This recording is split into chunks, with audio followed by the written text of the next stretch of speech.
Nous allons voir ensemble comment détourner une publicité. Alors tout d'abord, l'objectif de ce travail, il consiste à se réapproprier une publicité pour la reproduire en la détournant. Et nous allons vous montrer des exemples.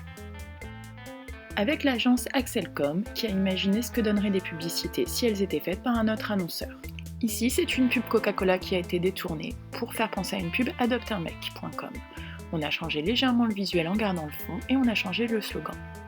Autre exemple avec cette pub Adidas qui est devenue une pub pour Stabilo. Le visuel n'a pas changé, simplement on a rajouté un morceau de slogan et des éléments de Stabilo. Alors, vous vous dites déjà que c'est trop compliqué à faire.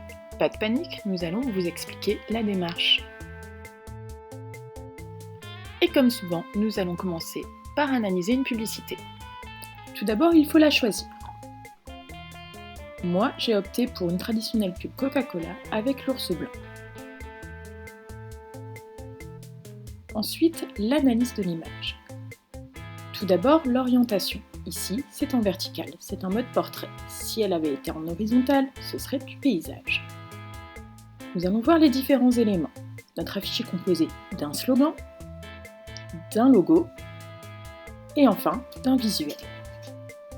Maintenant, nous allons voir les différents plans de notre visuel. Tout d'abord, l'arrière-plan. Ici, un ciel étoilé, il est plutôt sombre. Ensuite, le sujet. Nous avons un ours blanc. Le portrait est en buste et il tient une bouteille de Coca-Cola. Enfin, il peut y avoir un premier plan. Ici, ce n'est pas le cas. Voyons maintenant la composition de la pub. En traçant les diagonales, nous obtenons le centre. C'est ainsi que nous voyons que le nez de l'ours est juste en dessous du centre, sa tête légèrement décalée à droite et la bouteille de coca à gauche. C'est un premier schéma. Nous pouvons ensuite diviser la publicité en 3 parties. En haut, il y a le slogan. Au centre, le centre du visuel et en bas, le logo. Ainsi, nous obtenons une grille de mise en page qui nous sera utile pour reproduire notre publicité.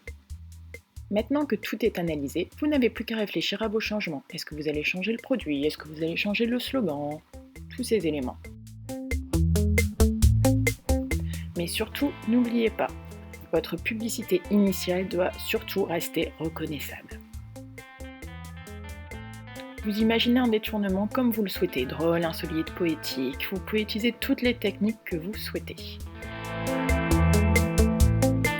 Pour modifier vos photos, vous pouvez utiliser vos téléphones ou des logiciels de votre choix tels que GIMP ou encore utiliser un logiciel en ligne comme Canva et le lien est juste à côté. Donc pour résumer votre travail, tout d'abord vous choisissez une publicité, ensuite vous l'analysez grâce à la fiche sur le lien ci-contre. Et enfin, vous réfléchissez à vos modifications, tout ça étant à envoyer par mail en semaine 1 à votre professeur. Ensuite, vous préparez vos accessoires, vous prenez vos photos et vous les retravaillez pour en faire une publicité. Et ça, c'est à envoyer en semaine 2. Tous vos documents doivent être nommés correctement, nom, prénom, classe, sinon le tri sera impossible et nous ne prendrons pas en compte votre travail. Enfin, vous envoyez tout ça par mail pour les élèves de Monsieur Langlin à langlindesign@gmail.com, pour les élèves de Madame Gobert, ste.gobert-robespierre@gmail.com.